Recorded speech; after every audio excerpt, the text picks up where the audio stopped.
Hello, epic viewers from around the multiverse. Prepare to indulge in experiencing sheer bliss, because today another ribbon captaining stellar unboxing video is about to be brought to fruition. What items will I be unboxing? What items will I be opening? Without further delay, without further procrastination, allow me to elicit the box. What items are encompassed inside this bulky, hefty, tangible, nifty box? Let's find out. I'm going to demystify the answer to that inquiry right here, right now, so bear with me. It'll only take me billions of picoseconds to extract the items from the box and subsequently flaunt them in front of the camera for you to feast your glorious eyes on. Here we go. The unboxing process is about to commence. The boxing process is officially underway.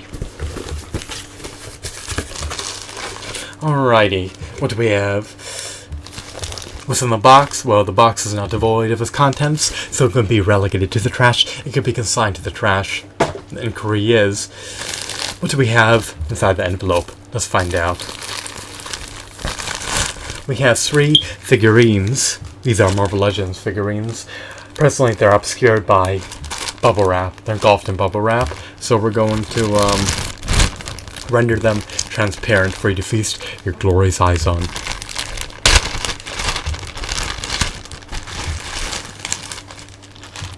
Do I relish these figurines? Do these figurines tickle my fancy? Do they appeal to my niche interests? Or do I detest and disdain these figurines? Let's find out. So, off the get-go, we have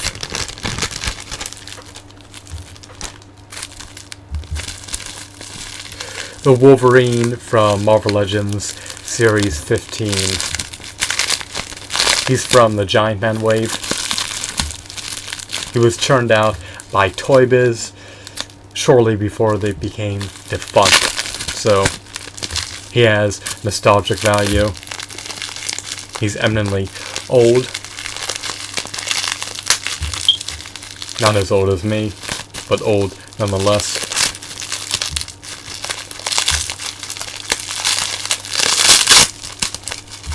Alrighty. So hopefully the bubble wrap safeguarded him amid the transportation process. And let's see if that holds true. So here's Wolverine. He's supposed to be the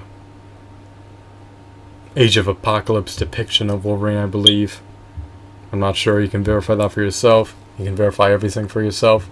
So he has a stump instead of a left hand. I guess it got torn off in a war or something. I'm not well acclimated with the Marvel comics nor the DC comics. So what transpired in terms of him losing his hand is an enigma, at least from my perspective. Perhaps you know all about his lore down to the nitty-gritty details, but I don't. So what I love about this figurine is that he possesses finger joint articulation. He has autonomy to maneuver his fingers in nearly any position that he could conceive of, so he can wield weapons, or he could have a fisted right hand. It's up to you. He possesses a diaphragm joint. He can perform the ab crunch forwards and backwards. Well, not really backwards too much. Hasbro's diaphragm joint, I think, is a bit more robust, but this figurine trumps all the Hasbro Wolverines. He has more points of articulation, he has superior shadings, he has superior textures, he has superior hues, he has superior deco, and he truly embodies a Wolverine embroiled in battle. Does he look uncanny? Does he look untraditional? Does he look unorthodox? Does he look unprecedented? Well, I'm sure that he emulates an iteration of Wolverine from the comic books. So he's the Age of Apocalypse Wolverine, I believe. And I love his stern, solemn look. I love the fact that he looks intrepid. I love the fact that he's audacious. I love the fact that he has sturdy joints. I love the fact that he has eminently defined muscle tones. I mean, I can't get enough of this figure. So, for a grand total of $21, I can't complain about buying this lot this far. So when you divvy up the cost among every figure in the lot. I spent $7 per figure, so that's less than what the figurine retailed for. I recollect this figure retailing for $8 plus tax, but perhaps he offered more value new as an action figure for $8 plus tax than as an action figure used for a flat rate of $7, because if you bought him new, he came bundled with a comic book, and he also came bundled with a Build-A-Figure piece for Giant Man that you could assemble yourself if you amalgamated all the parts together and bought all the corresponding figurines within the wave. So I would have paid the extra $2 to buy him new. With tax, it would have been close to an additional $2, or perhaps closer to $1.50 than $2. It just depends on the sales tax rate. Alrighty, so here's the second Wolverine that I received via eBay in the Marvel Legends Wolverine action figure lot. Just like his comrade, just like his amigo, just like his counterpart. He's also engulfed in bubble wrap, so let's just unwrap him. Once he's unraveled, I can flaunt him and assess whether or not he was worth the purchase. Alrighty, so here's the remnants of the bubble wrap. Then there's one more Wolverine, we'll get to that in a bit. So you can discern off the get-go that he was churned out by Hasbro. I believe he's a part of the Build-A-Figure Blob series. The Blob figurine is extraordinary, but this figurine is not. I don't like his face. The sculpt, the details just seem to be shoddy. I mean, they're not up to par with this Wolverine. Look how much more intricate look how much more intricate the Toy Biz Marvel Legends Wolverine is, in stark contrast to the Hasbro Marvel Legends Wolverine. The only improvement, I think, is a diaphragm joint. When you compare and contrast the two, this one has a better out crunch and a better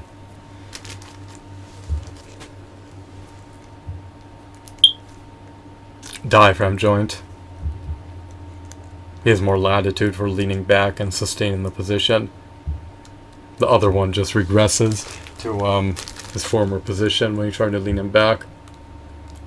So it's not that big of a deal. It's not really too much of a gripe. Of course, the seam lines for this Wolverine are a bit more noticeable. They're a bit more conspicuous.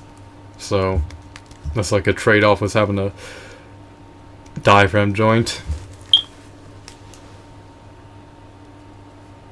You have more noticeable seam lines for the Hasbro Wolverine than the Toy Biz Marvel Legends Wolverine.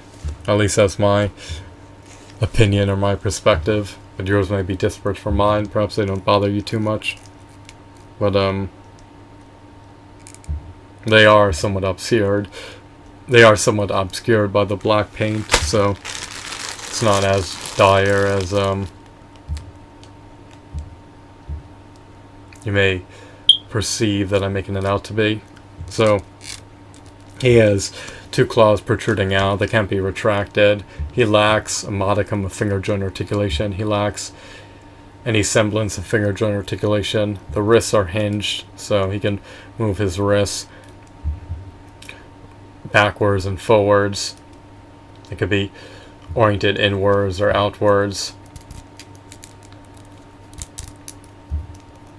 You can flap his wrists.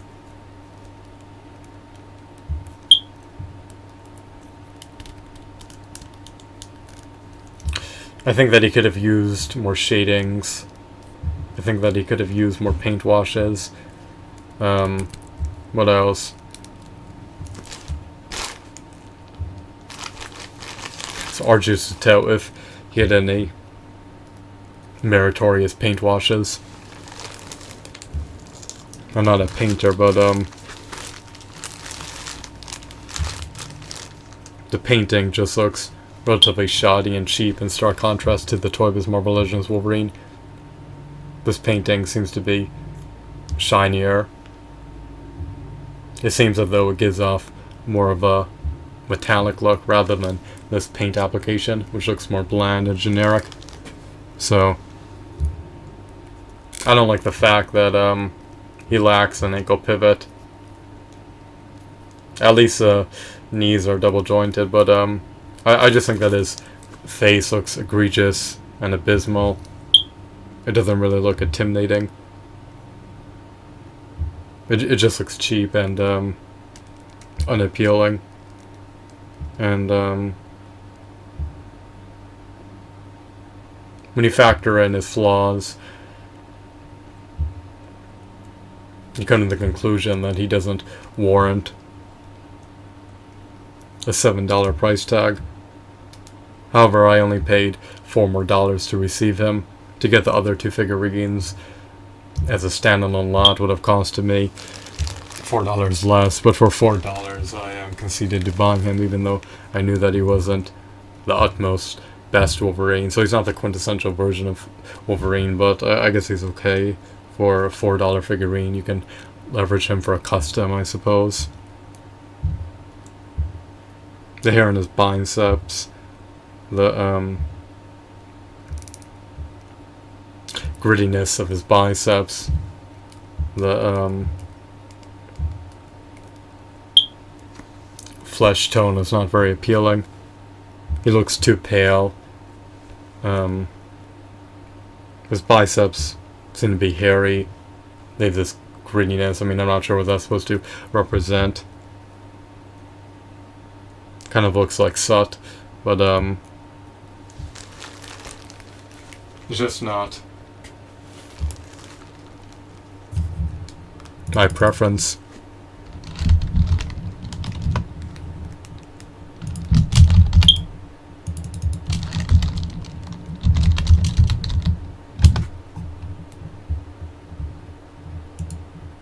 I just want to verify something.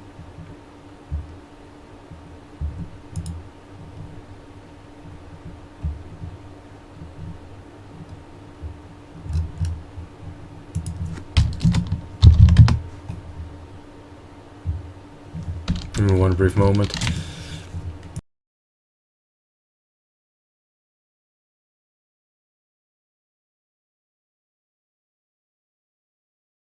Sorry, I made a blunder.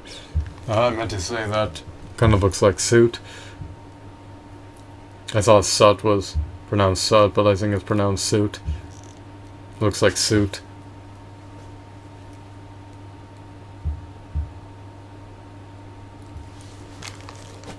Whatever.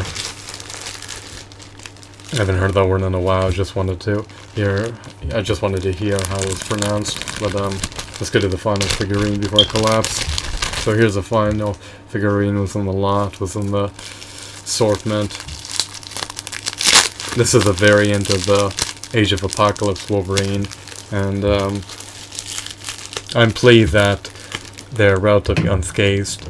The joints for these figurines thus far are relatively sturdy. Some of them are a bit looser than others, but the integrity of the joints has not been eminently compromised, so the joints are decent.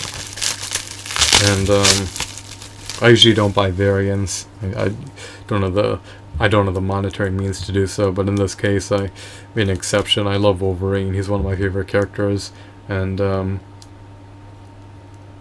I'd have to pay that much more to get the additional Wolverine.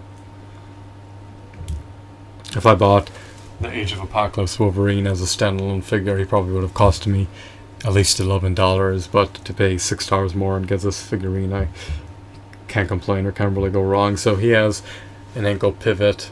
Well, actually he doesn't. I thought he did. Sorry about the blunder. He has toe articulation. Actually, he does have an ankle pivot, but it's relatively flimsy, and it's not up to par with the current Hasbro Marvel Legends action figures. The Hasbro Marvel Legends action figures are superior nearly... Sorry, I mean they're inferior in nearly every facet, except when it comes to ankle pivots.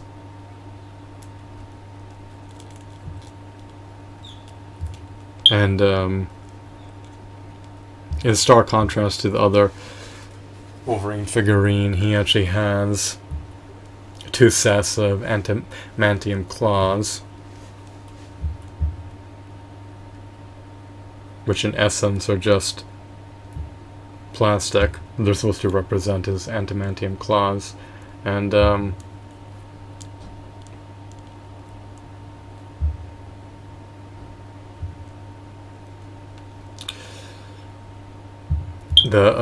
grittiness of his biceps is not as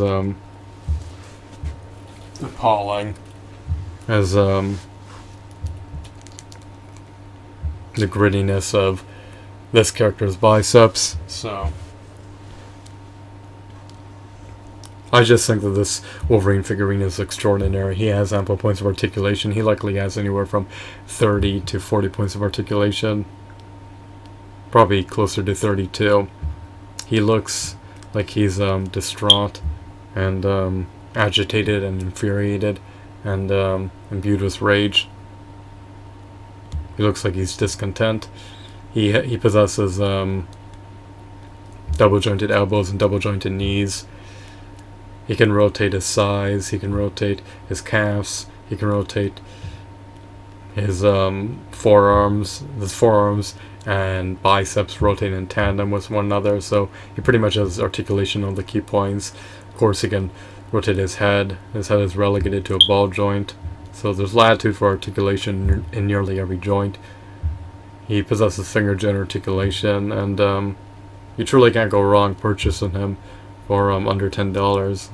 I would go as far as say you can't go wrong purchasing him under $20 if you're an avid devout Wolverine fan. I mean, it's not necessary to purchase the variants of characters that you relish, but if you want a complete collection, or if you want variants of your favorite characters, then why not purchase this character? I mean, there's 2 primary differences. The sculpts are practically homogeneous to one another, but the novelties or the differences between these 2 characters are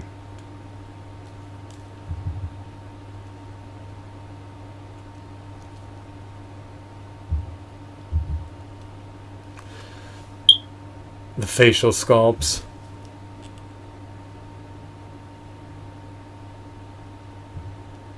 The facial details. One of them is bald.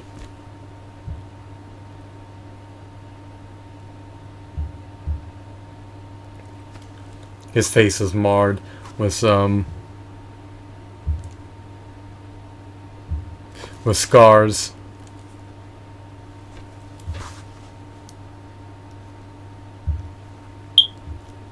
Well, this Wolverine has a more useful face, and less decimated face, and a less ravaged face. So there's differences in the context of the forehead details, in the context of the facial details. I mean, how else would I elucidate it? And this Wolverine also has an additional set of adamantium claws, as opposed to this Wolverine, which just has 1 set of adamantium claws and a stump for a hand, rather than a full set of claws. So for $21, I'm not going to complain. I knew what I was getting into prior to the advent of buying these figurines. I think that they're extraordinary. The Hasbro Marvel Legends Wolverine figurine is not up to par with the other 2. He lacks finger joint articulation. His details, his shadings, his textures, his hues are not up to par with these Toy Biz Marvel Legends figurines. The only area he arguably trumps them in is